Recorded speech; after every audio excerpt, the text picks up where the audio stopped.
I'm joined now by my guest, who is the Executive Director of the Center for Social Justice and the person of Eze Onyekpere. Thank you very much for coming on Business Daily today. My pleasure. I will want us to begin by, assessing this administration's overall approach to governance, prior to the protests. While the protest was going on, the president's nationwide address, and the aftermath of that. How would you assess the current approach to that on the side of the government now towards the protests? And would you say that what would you say was the root cause or are the root causes of these issues as a whole? Well, let me start by saying that what has happened in the last 14 months since the current administration took over is an attempt at reforms. But the reforms were not properly defined in the context of what exactly do you want to achieve? How do you want to achieve it? What are the conditions precedent to the reforms and the conditions that should be subsequent to those reforms? And when you sit down and do the simulation and the planning, you will know challenges will arise. And you now sit down with your technocrats to say, these are the things we are going to do before, during, or after the removal of fuel subsidy or the flotation of the naira. So it was like the president was euphoric in announcing at Ego Square that subsidy is gone. And some weeks later, asking the CBN to float the naira. But there was no concrete plan in terms of empirical deliverables that went into the planning of these reforms and what exactly they were supposed to achieve. It was like, okay, once we announce it, the heavens will open, Nigeria will become El Dorado. Quite unlike previous administrations, each time a little of the fuel subsidy was removed, there was a Shopee, there were all kinds of programs, rolled out from day one so that it could ameliorate the suffering and the hardship. All we've been hearing for the past 14 months is government says, we will. Nothing concrete has happened. So it's been promises that has become so, everybody knows the line of the promises. And we had expected that by the speech of the president last Sunday, that there were going to be new policy measures and interventions, but rather, it was more or less a doubling down on the old failed medicine. You are administering a medicine to a patient as a physician, and the medicine is not working and the patient is still complaining. And when you had the opportunity to come back again, you still double down on that medicine. And it's like a doctor who is supposed to do a surgery. You start a surgery and forgot that you have not administered anesthesia. The pain, the particular drug that will numb the pain or relieve the pain. And when the patient is crying and wailing, you still double down to say, oh, exercise patience. Instead of doing what you should have done, or apologizing, and then taking those steps so that the pain and the hardship will be a bit reduced. But the doctors simply double down. That's what I see the administration doing. You've talked about reforms, starting with the removal of fuel subsidy, and then, what happened with the flotation of the naira. But let me ask you now, you have talked as to how these has not had the desired impact, on the side of the government. But what are your, indicators that reflect either the success or the failure of those policies? The indicators are clear. You were given a mandate, and the primary duty you have was to secure the people, to make their life more bearable, the security and welfare of the people. And the people who put you in that position are saying, you have increased our hardship. We are hungry. We are dying.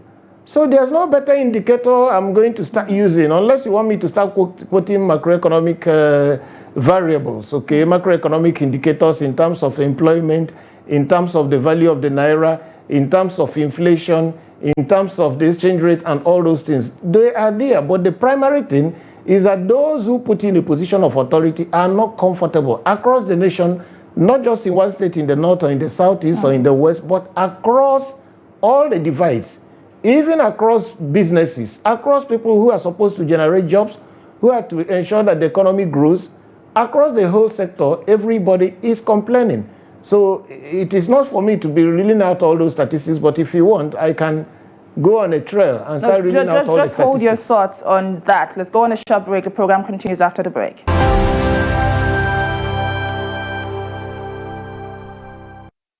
And you're still watching Business Daily, coming to you live on Trust TV. I still have my guest here with me, who is the Executive Director of the Center for Social Justice, Eze Onyekpere. Thank you again for coming on the program. Thank you.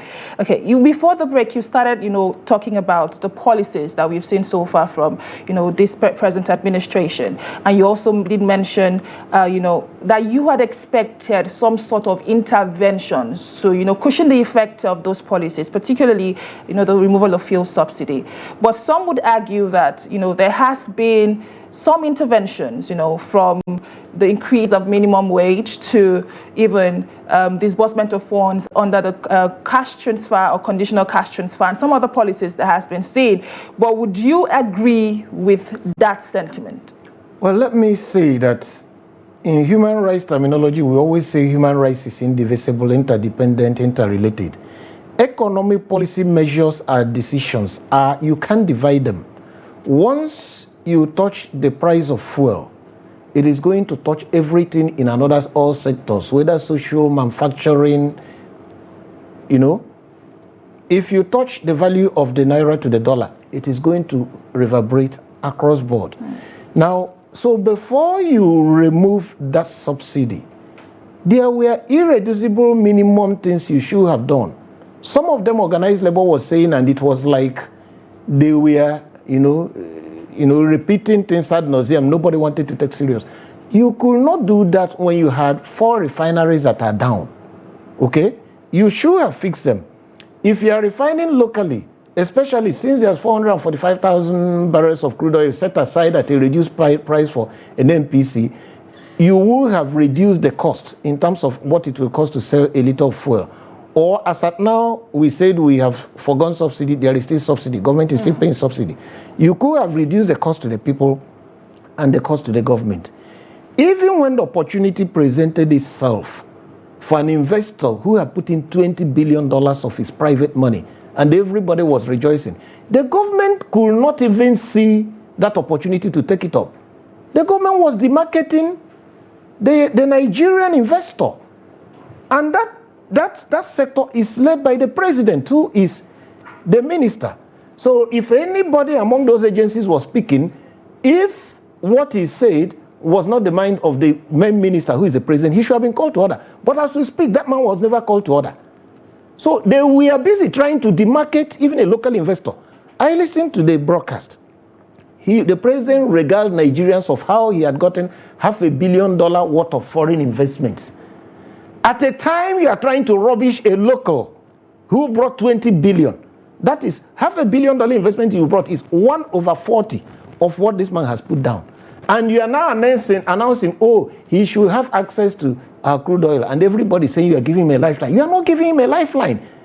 You're simply doing something that nobody should hear of, okay? That you now want us to begin to clap for you.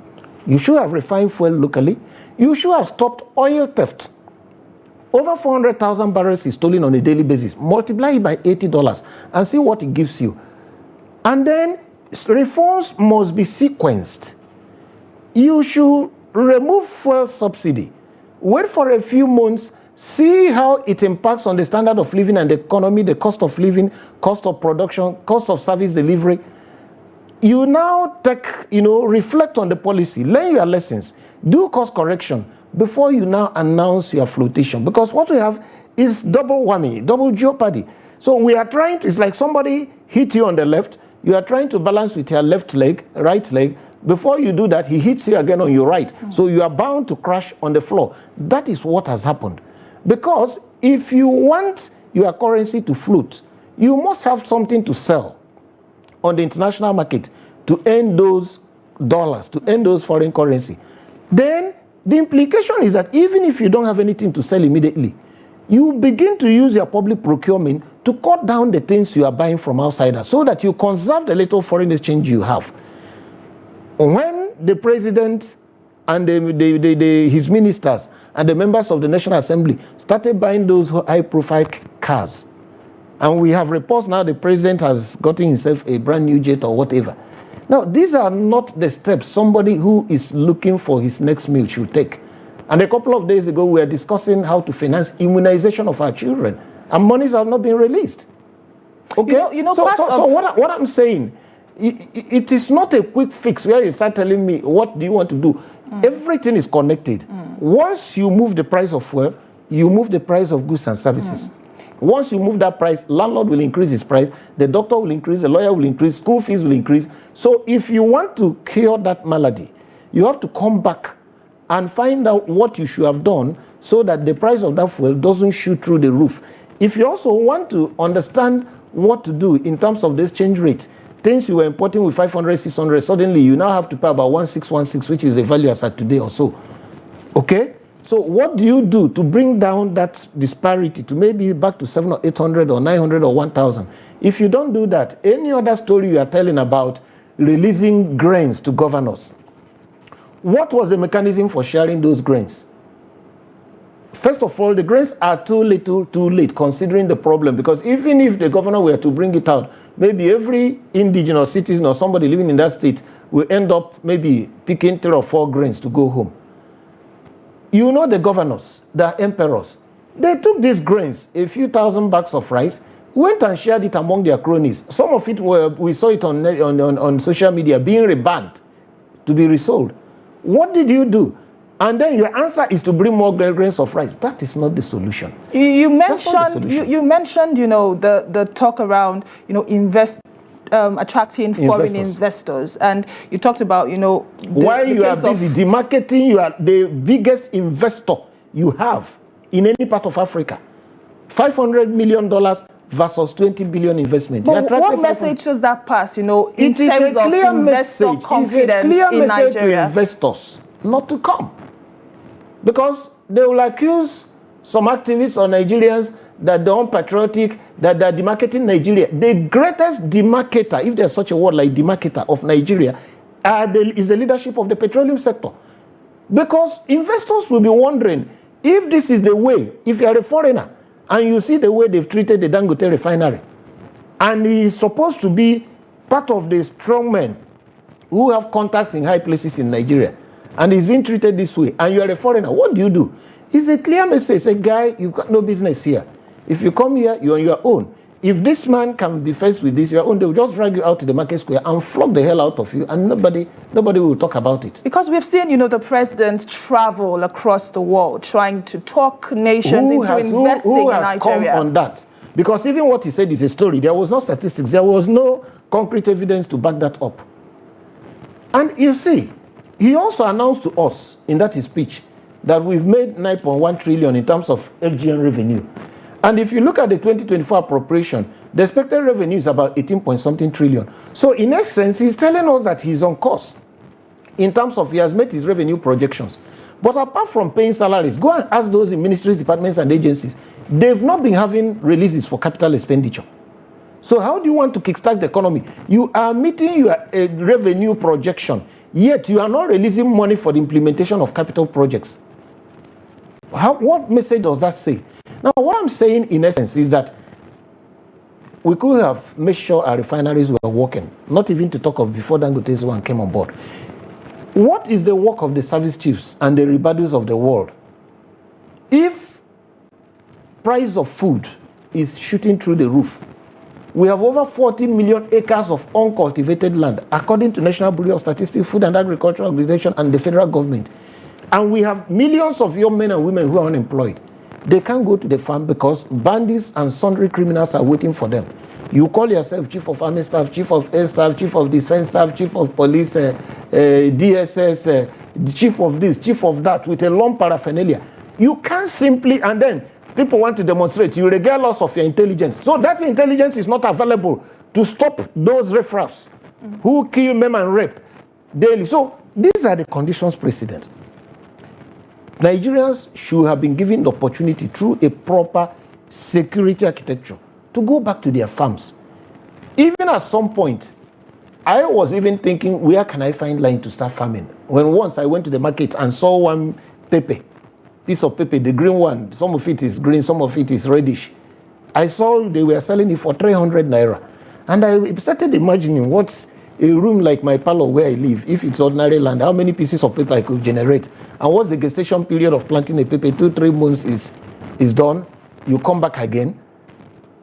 I even started having those ideas. So what I'm saying, there were opportunities for us to grab, which is still available up till now. He has done nothing. Then his response to the food crisis is to open the doors to import. Nobody imports his way out of a food crisis. By forfeiting your duties, you know what you've done? You've also reduced opportunities of custom and excise meeting its revenue projection. Because for every bag of rice or beans that came in, you were supposed to charge a duty. You now missed it. You're exporting jobs because you don't want to secure your country. And that one is a no-go area. Nothing is being said. And there are people parading themselves as security chiefs for things that are commonsensical. There will be an attack. 2 days, no security man has appeared. And then if you come, they will tell you, oh, they know that you should remove your mouth. They don't know jack. If they knew, Nigeria would have been secured. You have and spoken, they need to be told you have spoken to the economic hardship. It's no longer news that, food inflation currently is skyrocketing. But let us talk about, solutions to these issues. What measures, low-hanging fruit measures, should be taken to address in the next, say, 1 to 6 months to address the hunger crisis? Secure the state, secure Nigeria. Tell the DSS to stop looking for an activist they will arrest. Tell the soldiers, let them go out, use intelligence, use brain and brown, and secure Nigeria. Allow farmers to go back. In the next 6 months, there will be abundance of food. Go through Niger State. Go through Benue. Go through Kano, Katsina. Secure Nigeria. That's number 1. 2, stop massive industrial scale oil theft. You can do it through technology and through being honest yourself. Number 3, stop allowing public officers to be stealing money or mismanaging money under the name of appropriation. Stop the likes of the Senate president who has the effrontery. We know that's what they do. But he's got the effrontery to tell Nigerians that we should be protesting while he's eating. Everybody saw him. I mean, when you have such sense of impunity, such condescending sense of arrogance, you've got no business being my Senate president. It's a disgrace, a disaster. And the earlier people call him out, and the vice president who calls protesters idiots. Excuse me, what qualifies him to be on that seat more than anybody? Who the hell does he think he is? He's referring to people who placed him on seat as idiots. Those characters cannot be the people to take us to the promised land. I know sometimes in the media here, you people fight shy. If anybody wants to fight shy, he shouldn't call me. I got to call a spade a spade. No, go so on, we must get to the stage where we call out people individually. Tinubu should hands off the petroleum ministry. He's got no capacity. He's got no time. He's supervising education, health. He's supervising the whole Nigeria security. Why must he keep that ministry to himself? He's the main minister. He doesn't have the capacity. He doesn't have the time. He doesn't have the competence to run that ministry. Get credible, knowledgeable men and women to run the ministry. Sack an MPC guy. The guys in MPC should go. They were there under Buhari. They mismanaged the place. What punishment or how do you react to somebody you gave an assignment and he didn't do it well? You let him to continue. He's got to go. He's got no business there. Well, we'll just point out that these are your personal opinions. It's my personal opinion, and I hold them strongly. I'm ready to say it before the Federal Executive Council. If they should call me, I will tell Mr. President this face to face. And this is not the first place I've said this kind of thing. So a man is expected to anticipate the natural consequences of his act. The consequences of allowing business as usual, allowing insecurity to fester, allowing massive crude oil theft to continue going on. Even NAIT, a government agency, said in the last 12 years, 46-point-something billion worth of crude oil is missing. This is not Eze Onyekpere's opinion. NAIT is established by an act of parliament, which National Assembly approved and President signed into law, and is funded from the budget. And they said $46.2 billion worth of oil is missing in the last 12 years. If you convert it, that was at December 2022. If you convert it to Naira at the present exchange rate, it's about not less than 70 trillion Naira, which is more than double the budget of Nigeria today for the next 2 years. So these things are clear what to do. If we want to do it, good. If we don't want, there is no shortcut. I agree there's no shortcut. We must live according to our means. We must encourage the young men to go back and produce things. So leadership should be by example. Once you are leading, can you imagine what will happen if the Nigerian president, all the cars in his convoy were either assembled or made in Nigeria? You don't need to launch a made in Nigeria campaign. That's the best launching of a made in Nigeria campaign. Then the Senate president follows suit with all those limousines. You ask whoever is in Lagos or the guy in Nnewi to produce those cars. You know what you are doing? Beyond saving the money to launch this thing, you are saving scarce foreign exchange for Nigeria. You are not exporting jobs. Then you are also making a generational statement. Every young boy or girl wants to be like his president. That car the president, you saw your president drive, as a young boy or girl, you want to drive that car when you grow up. And when they say that car is made next door, in Lagos or in Kano or in Nnewi, what you are doing is to create jobs in Nigeria. As you create jobs, the people are paying you taxes, personal income tax. As they pay you personal income tax, the company is growing and paying more corporate tax. So it's a win-win. We know what to do, but we are refusing to do it. Look at even ordinary, the maladministration even enters sports. The young lady of Philly, somebody simply removed her name.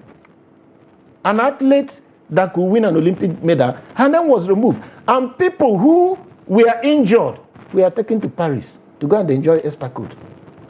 And somebody who qualified on her own, her name was not put there. So how do you run a country with those kind of attitude, impunity? You know, that's a challenge. You've spoken to the deep-rooted impunity that currently exists, and one thing that comes to mind is the lack of trust, between the served or the led and the leaders. But let's talk to how the government's credibility can be built back. Bridging that gap that does exist going forward. What would be your solutions towards bridging that, for instance, trust gap? Part of the challenge why these bags of rice they are distributing never gets to anybody is that we don't have a credible national social register. You know that the Minister of Humanitarian Affairs, when they were sharing this 5,000, 20,000, there's supposed to be a national social register on a state-by-state level, which should say anybody who is making below this amount of money a day, his or her name should be there. Okay? His or her details should be there. So that if we say we are going to reach the poor from your state, there is a credible list of persons who are entitled and who should get it as of right. You go to the Basic Healthcare Provision Fund, which is 1% of the Consolidated Revenue Fund.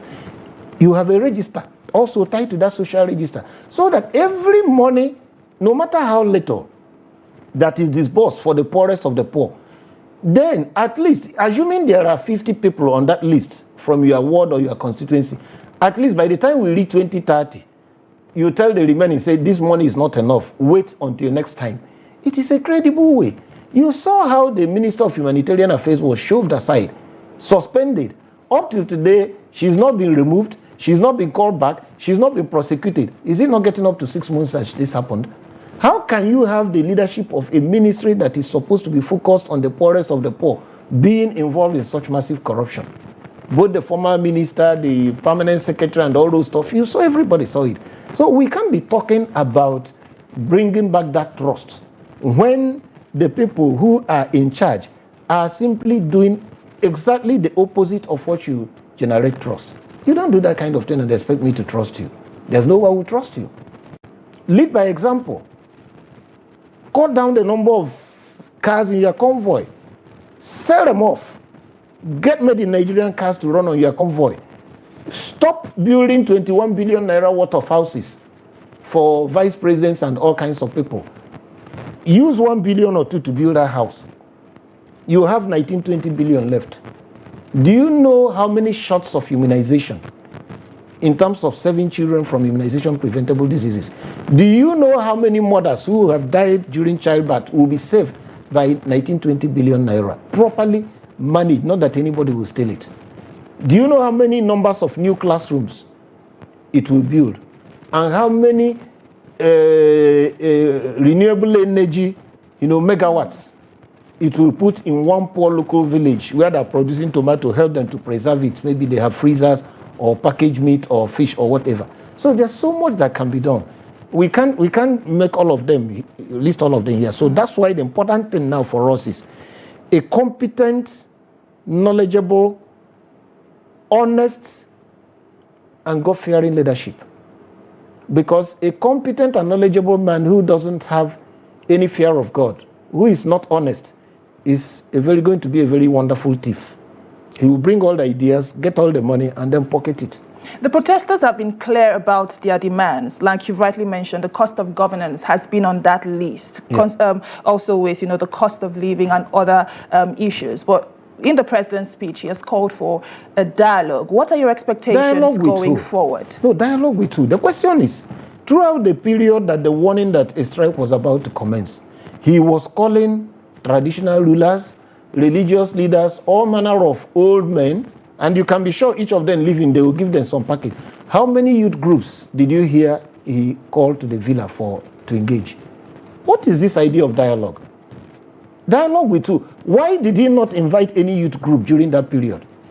A high-ranking member of his political party, a senator, complained that nobody has access to the president to tell him a few things. What was the response of his party? They sacked him. I even asked him to quit the party, that he can go away from the party. So if a ranking senator can be given that kind of treatment and he says he doesn't have access, which of these youths on the streets will have access to the president? Where is the forum for dialogue? Where is the forum for dialogue? Did he establish any forum? Or you wait and then go to the villa, you go to the villa and say, I want to see the president. He must set mechanisms in place, systems in place, where the voice of the youths will be heard. There is no such system. I'm not saying the youth should destroy anything, but where is the mechanism to harness and harvest their views? I'm not aware of any. To tell me that you have a representative in the National Assembly, that's a story for the Marines. Most of them are not representing anybody but their pocket. They are not representing me. They are not representing anybody. They are representing their pocket. So there is no forum, there's no opportunity for youths to engage the system. But looking at the president's speech, would you say he addressed the concerns of Nigeria? Some said, it seems as though he's not in touch with reality. But what are your thoughts on that speech? The president's speech, instead of offering an olive branch, instead of opening pathways for engagement, instead of solving the problem, what he merely did was to justify his position. He dug deep. He says, I've done A, B, C, D, E, F. And from his tone, it's like these things I've done are more than enough. Just like somebody will say, God will say, my grace is sufficient for you. It's like, I've done everything for you. That's the message. I don't know why you are still complaining. Or, I've already dished your food. Why are you impatient? Wait for the waiter to come and serve you the food. The food is already in the plate. That's the summation of the message. He didn't offer anything new. He simply rehashed what he think he had done, and he believed that thing will solve the problem. But unfortunately, those things will not solve the problem, like all those 42,000 metric tons of rice. It cannot go around, that's one. And the people he gave it to distribute simply pocketed it. They did not distribute it to anybody. If any of them says I'm lying, let them bring the list of who they gave it to. The ones he gave to the governors, the ones he gave to the senators, the ones he gave to the House of Representatives members, they were being distributed at their whim and caprices. And nobody has any record of who benefited.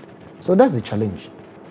But before we go, I will just say that, dialogue has to happen for an understanding on both sides. That's true. Yes, you have said that no mechanism had been put in place. But yes. For instance, what happened in Kenya, we did see President Ruto join a Twitter space, I believe, to address the Kenyans. Youth.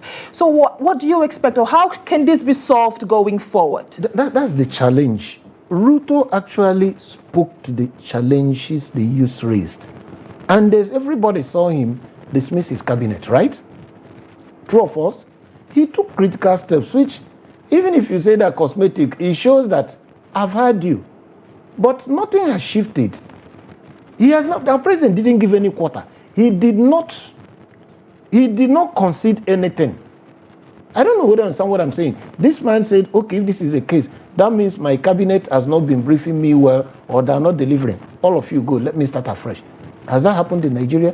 Who has been dismissed? Even the minister who was caught with the hand in the cookie jar. We are still on suspension 6 months down the line. You have not formally dismissed him to my knowledge. EFCC has not charged her to court. Nothing has happened. So it's still the same business as usual. And then in Kenya, nobody told the youths that you go and protest while I eat. Nobody called them idiots because they were protesting. Nobody said anything. They were treated as human beings. Security went after them the way the usual security, but then everybody shouted, and then the president says enough and started engaging. Has our president engaged? The answer is no. I am not aware of any youth group he has invited to talk to, but there are several youth groups he can invite. Or you can even have a big youth meeting that could last a day or two. You invite those from the students, you invite the youth council, you invite the church and the mosque youth leaders. There are several forums. You can even invite CSOs working on youths, women's groups. Sit down with them. Remove all those your aides who will be writing rubbish reports. Have a one-on-one. Because I know in Obasanjo's days, Obasanjo could sit at a place for 4 or 5 hours listening and then also talking to people. Do that. Then you get the message. Maybe they could tell you 1 or 2 things. If you can agree to bring yourself to their level, because you may think you are God, bring yourself to the level. Listen to them, write down a few things, and then you can have an idea of what to do. And then you bypass some of these gatekeepers who, even if you bring $1 billion, they will corner the money. You can now get an idea how to reach people in Sokoto and Katsina without passing through their governor. I didn't say their governor stole any money, but there is evidence that, or in my own state, that these things that have been released across the 36 states, nobody is feeling the impact. So look for a way to bypass these people and get to the real people who are suffering. Executive Director, Center for Social Justice, Eze Onyekpere, speaking extensively to, the nationwide protest that has lasted for the past 6 days. Thank you very much for all the insights you've shared today on the program. My pleasure. And that's where we draw the curtains on today's edition of Business Daily. Join the conversation on social media and let us hear what your thoughts are. My name is Chiamaka Enendu. Thank you for watching, and bye for now.